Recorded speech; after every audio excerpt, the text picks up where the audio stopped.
দেখুন ভূত হয়ে নিজের মা মেয়েটাকে কিভাবে কষ্ট দিচ্ছে। এই মেয়েটির মাকে মেরে ফেলা হয়েছিল, মেয়ে হয়েছিল বলে গায়ে আগুন দিয়ে।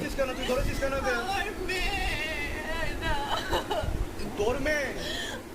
আচ্ছা, মানে তুই ওর মা? তুই ওর মা? তুই কিভাবে মরেছিস? কিভাবে তুই মরেছিস? তুই কিভাবে মরেছিস? আচ্ছা তোকে ওর জন্যই মেরে ফেলেছে? কেন, কি হয়েছিল? কি কি ইনসিডেন্ট ঘটেছিল? হ্যাঁ, মেয়ে হয়েছিল বলে? মেয়ে হয়েছিল বলে মানে ও হয়েছে বলে মেরে ফেলেছিল? ভারতবর্ষে এই অবস্থা চলছে এখন।